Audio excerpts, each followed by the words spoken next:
Hi, today's little jaunt is I've made a lot of these bobbin holders for moving rafts of bobbins around my pillow out of some rather beautiful yew wood old scale rulers that designers used to use before Photoshop and everything. It's a shame to cut them up and everything, but there are so many of them and they're just languishing, nobody's using them.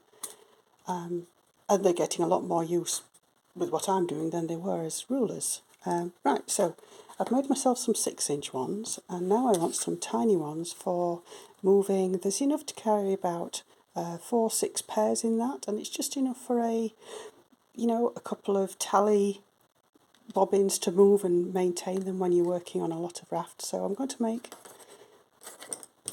one of those. This is the 12-inch ruler.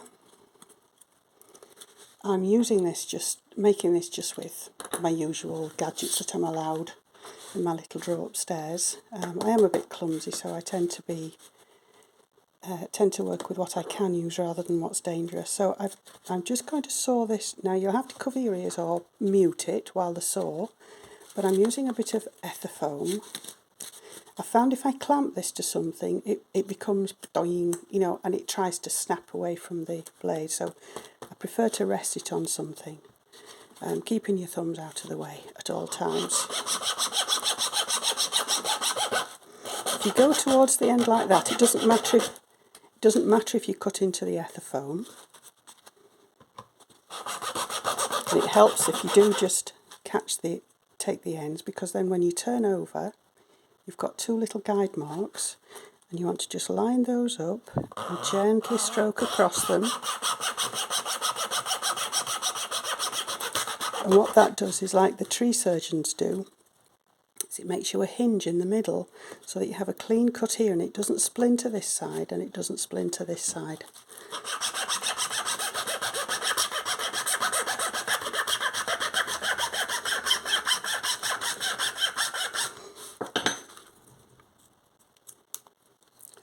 No splintering.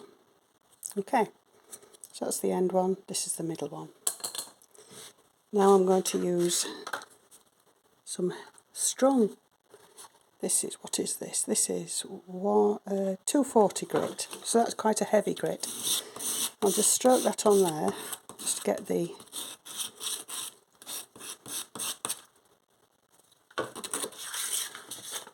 of the nice smoother one.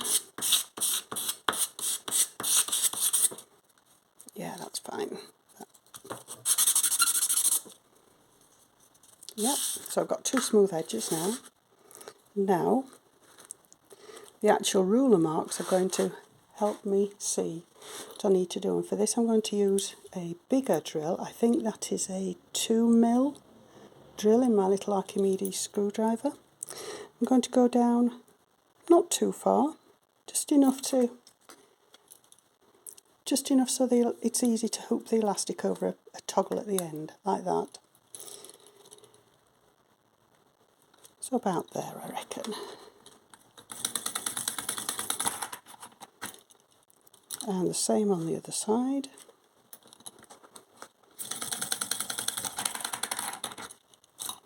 And what I'm going to do is take another one further down.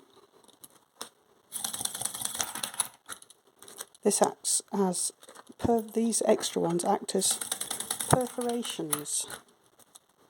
Put another one this way. I'm going to do 3 on each side. This is a very rough and ready way of doing it. I'm sure people with proper tools and skills and people with proper sheds and things will be able to do it better. And now, I know this is going to horrify you, but these are actually my redundant craft scissors, so don't worry, they're not my fabric scissors. And I could just cut that narrow bit there will actually cut with a scissor. And as I cut, because the grain is this way on these, just cut up to that first one. That first bit will just break away. That saves me some work. And do the same on the other side. You can probably see it more easily. There, so I just cut up to that first one. And as you can see, it just wants to snap away. But the drill hole stops it going too far. I found that that is too much no, I think that is too much for that, so I am going to have to saw that bit. So, got my holes. Let's not saw the pen. Just saw to one hole and carry on to the second hole.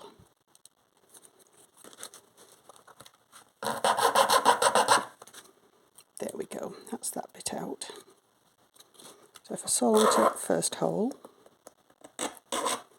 you can probably tell I'm not that comfortable doing this kind of work, but this does get my tools made. My hands are not that good, but I like to feel that I can still do something.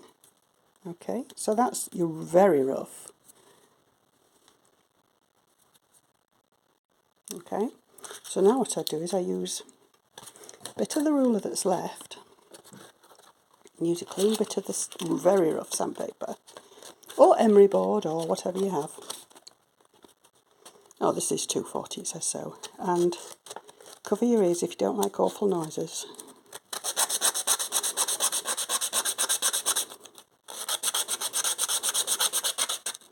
And just rub, turning it over in that will give you a rounded edge. The rougher the sandpaper, the quicker the sanding.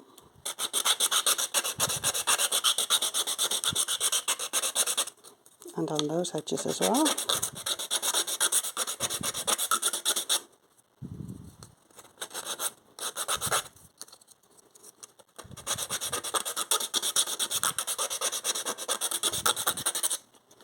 Okay, now I'll do the same with, but not as noisily, with the smoother sandpaper. This is, what is this? This is 400.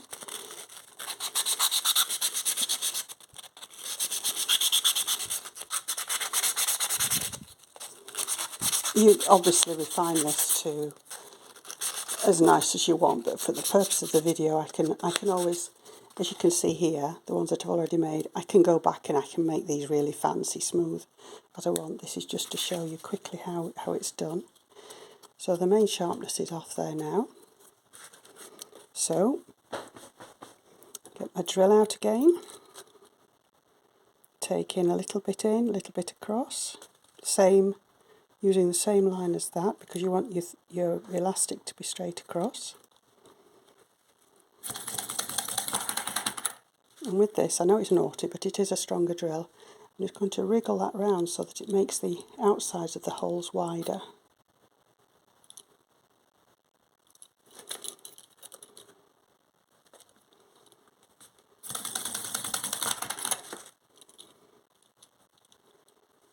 This is the only drill I've got this size, so I should really be using... Yeah, I should be using a proddler, shouldn't I? There we go, something like an ordinary proddler would do it.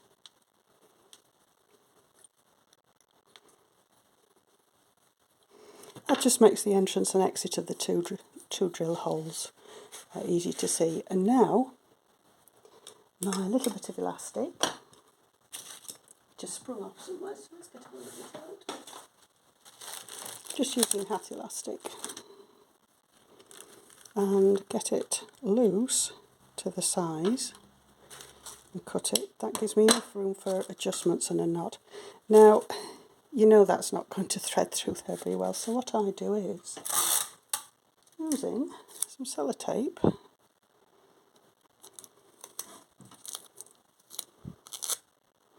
I fold that over the elastic like that,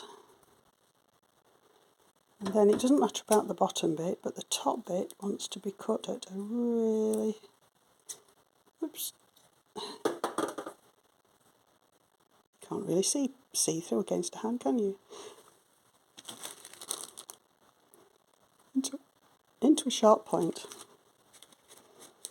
Then decide which side you want your knot on. I've chosen to use that as my working side, the flat side, but if you want to, obviously reverse it. So I need to be going in this way and out that way. No, I need to be going in on the fancy side, because that's, right, okay. I go in on the fancy side and I just thread that point through, catch it on the other side. Oh, I'm all thumbs and thumbs today. Come on, through.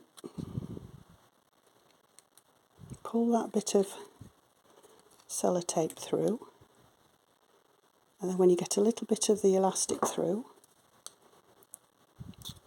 pull the rest through. Oh yes, I did do it the right way around. I'm going to have the smooth side as my working side, because I like the knot hidden away.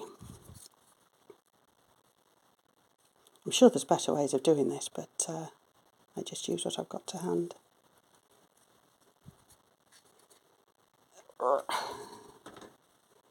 And pull that through. There we go.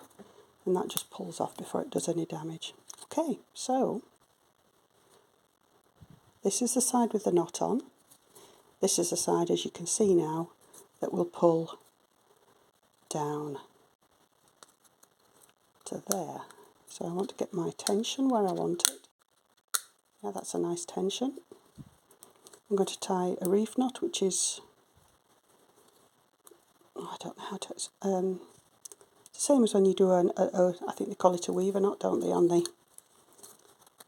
when you're finishing off on a piece of lace. So make sure that it's incredibly tight. You don't want the elastic twanging at the worst place. Trim off. What I have done before to make these much neater is I've just got a bit of black thread and over sewn those to make them neater, but these are just little, and there we go. Another little tiny bobbin holder. And you need a little handsaw, a pair of old scissors, a pair of pliers, a drill with a 2mm bit in it, or whatever you can get your hands on. Obviously, some old ruler. These are particularly good. The old school rulers are a lot more splintery. These, because they're often made with beech, birch or other sort of wood, these engineer's rulers are designed to take a very, very fine line, and they're usually made of yew. They're a little bit more expensive. You can get them from antique fairs, or you can just strike lucky because nobody wants to use them anymore. Everybody uses digital. And a bit of sellotape. I've got 400 sandpaper for my finest one. I've got 250 sandpaper for my rough. Right, knock your socks off. Go and make yourself some bobbin holders. Have fun and be careful. Bye.